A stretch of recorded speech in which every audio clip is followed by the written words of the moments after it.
This week we're looking at a very beautifully designed but also quite expensive product from SmartMe, namely the Rainforest Humidifier.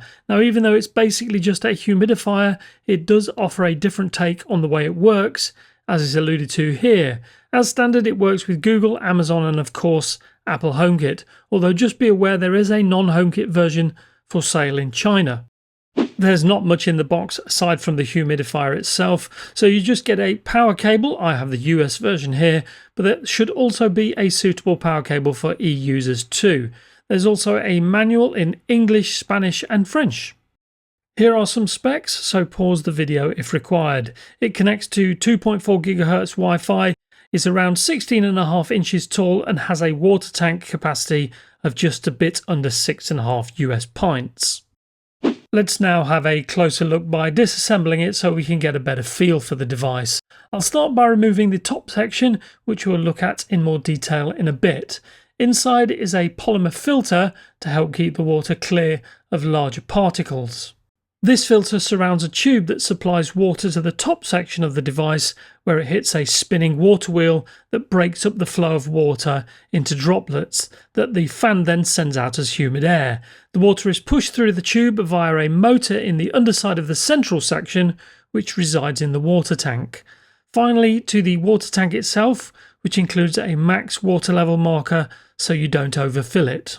Strangely, I actually managed to get 3.5 litres at the max line, but I'll just add 1.5 litres for now. I'll put everything back in place with the top section connecting to a set of pins that power both the pump and the fan. Now I'll just add the remaining water from the top. Yes, you can actually pour water on the glass LED display, which is crazy. The water filters down from the top, through the filter and into the tank below, although doing it this way you can't see the max level of course. I'll connect the power, and as you can see there's a humidity sensor on the back along with a HomeKit QR code. As you can see, the display is quite simple but well thought out. More on that later.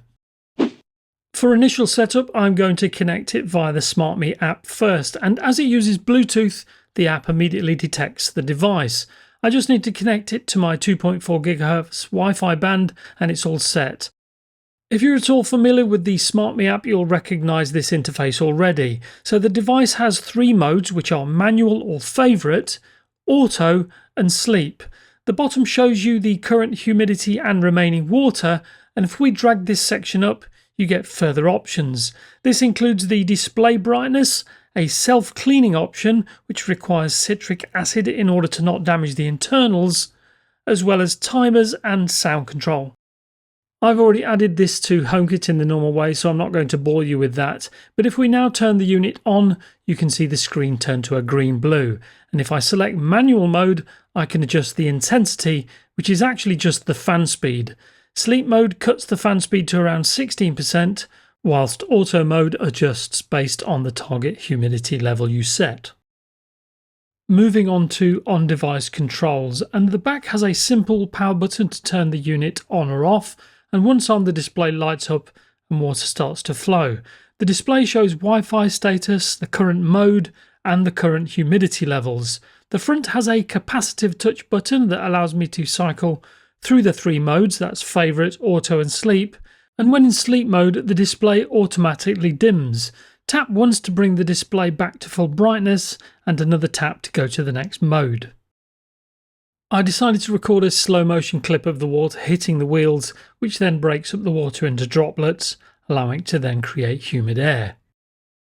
Let's see what's possible in HomeKit now, and you get the one tile in the Home app that opens up to a slider for target humidity and a power button.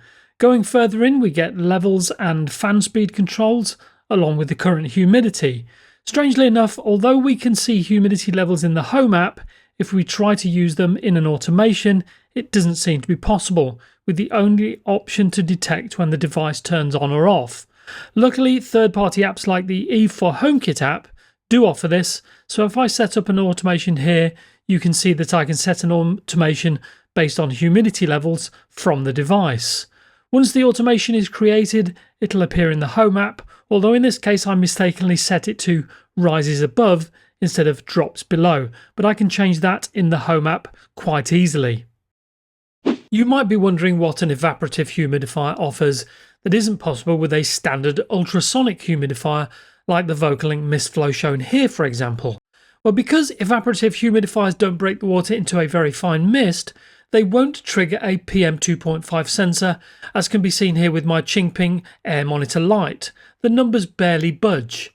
If I now turn on the Mistflow, you can see within seconds of the mist hitting the sensor, the PM2.5 sensor levels start to rapidly shoot up. Now, I'm not suggesting that mist is hazardous, but if you have automations involving PM2.5 levels, this could inadvertently trigger those when it's not necessary. On the flip side, evaporative humidifiers aren't as fast when it comes to humidifying your home. So once again, you can see that the SmartMe doesn't really make much difference, although to be fair, this is a short time frame. But you can see that the Mistflow produces results much faster. It should be noted that humidity over 60% is generally not advised anyway, so other than faster humidity, I'm not sure triggering PM2.5 sensors is worth the trade-off.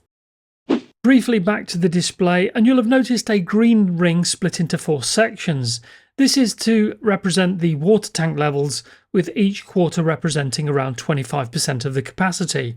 So if you see 2 sections in green and 2 sections in light blue, for example, you know that the tank is anything between 50 and 26% full.